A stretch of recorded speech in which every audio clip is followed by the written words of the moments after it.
Nah, satu lagi, hmm, kenapa saya tidak menyarankan untuk berhutang gitu loh. Karena dari banyak ya T1, 2, 3 teman-teman yang japri ke saya, menghubungi saya itu mau beli mesin iPower tapi mau kredit atau ngutang atau bayar belakang. Nah, kalau saya tanya balik, kira-kira sudah cocok belum? Kalau Anda itu sudah siap atau belum gitu loh, mau usaha. Artinya apa? Orang yang tidak punya tabungan sama sekali, tidak punya modal sama sekali, maka jangan terjun ke usaha. Jangan mendalami, mulai usaha dulu. Anda justru belajar dulu saja. Tapi sekali lagi, yang lebih ingin saya tekankan sama teman-teman itu adalah ilmu dasar tentang marketingnya, tentang pemasarannya, tentang promosinya, tentang tentang modal sebisanya, semampunya, tapi sudah dapat hasil gitu. Jadi sama seperti saya dulu ketika saya beli mesin Lakoni ya di awal-awal, saya tidak punya tempat ya, artinya tidak punya depan rumah tuh rumah saya, tapi masih pohon-pohon, masih tanah, pokoknya masih gelap lah gitu, belum ada suasana terang seperti sekarang, ada atapnya, belum ada. Saya sudah mulai beli mesin, jadi belum ada tempat, tapi saya sudah beli mesinnya waktu itu. Dan saya sudah buka. Nah, saya sudah buka cuci mobil motor gitu. Bahkan ada tetangga saya itu mau nyuci mobil, Mas. Iya Pak, terus tempatnya di mana Mas? Saya bingung. Loh, tempatnya belum ada ya. Kalau saya nyucinya itu di jalan. Jadi teman-teman bisa bayangkan ya, saya nyuci mobil di jalan umum itu loh. Nah, jadi karena teman saya kan berteman dengan banyak orang, baik itu remaja masjid, saya berteman dengan anak-anak muda, perkumpulan anak muda, perkumpulan pendaki gunung, perkumpulan orang yang punya mobil cherry, kemudian perkumpulan salon mobil. Saya juga bergaul dengan para guru seperti saya, bergaul dengan banyak orang lah, dengan orang-orang kecamatan. Nah, ada tetangga saya waktu itu tanya, saya sudah punya mesin, tapi tempatnya belum ada. Tapi saya sudah nerima waktu itu, sudah nerima cuci mobil motor. Tetangga saya, mas mau nyuci mobil, tempatnya di mana? Saya bingung, wah di mana saya tempatnya ini?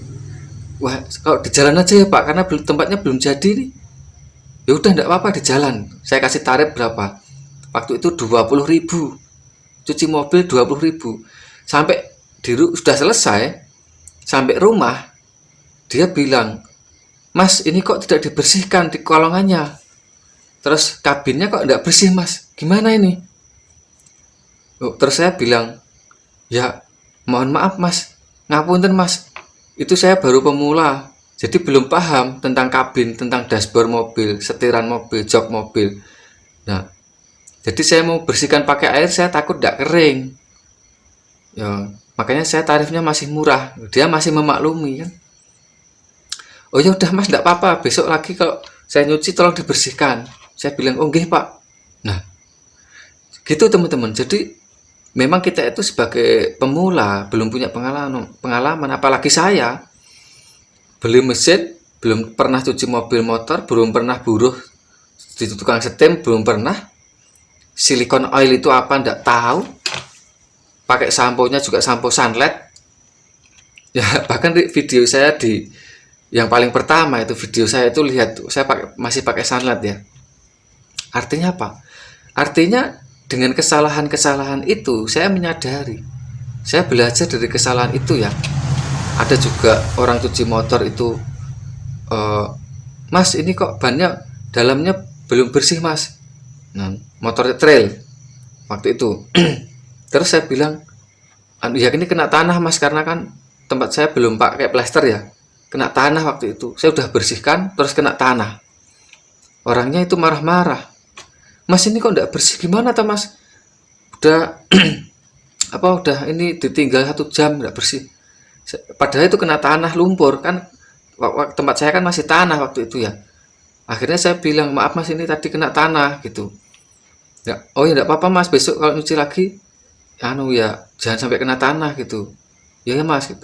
Nah, dari situlah saya belajar teman-teman ya, belajar dari apa adanya aja. Saya tidak muluk-muluk ya, tidak kepikiran mau buat seperti sekarang itu apa sudah ada atapnya semua, ukuran 10 kali 8 meter, ada dudukan mobil, kemudian salon mobil detailing, kemudian rental alat gunung yang belakang saya. Dan saya jualan mesin, tidak kepikiran ke sana saya waktu itu. Kepikiran saya ingin dapat hasil tambahan, itu aja. Entah 10.000, entah 20.000 dari cuci motor mobil. Gitu aja. Makanya saya tarifnya waktu itu saya buat seikhlasnya. Sukarela mereka ngasih.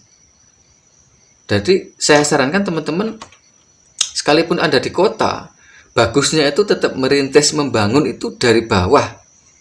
Nah, kalau Anda membangun, merintis dari atas, membangun pondasi dari atas, maka mudah runtuh. Mudah runtuh itu apa?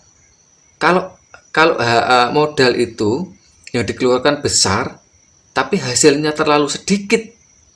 Seperti tadi saya katakan, antara gajah dan semut, itu bukan perbandingan.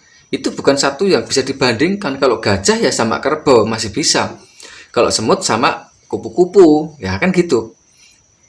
Jadi begitu teman-teman ya. Yang ingin saya tekankan, saya sampaikan ke teman-teman seperti itu, supaya tidak terlalu berangan-angan terlalu jauh. Gitu. Kalau kita itu seorang pemula dan seorang yang pekerja mandiri. Artinya apa? Artinya kita masih terjun ikut kerja, itu namanya kerja mandiri. Kalau mau meningkatkan penghasilan, maka harus menjadi usaha mandiri, yaitu usaha yang Anda jadi pemiliknya, Anda punya karyawan 4, 5, 10, itu usaha mandiri. Kalau mau naik lagi, Anda harus meningkat ke seorang bisnis. Ya, buka satu cabang jadi ada omsetnya, jual ke orang dengan harga berapa puluh juta. Buka lagi, cari cabang lagi, cari tempat potensial, cari karyawan di sana, jalan, jual ke orang dengan harga yang tinggi. Income-nya kan udah ada, udah jadi sistemnya. Gitu maksud saya teman.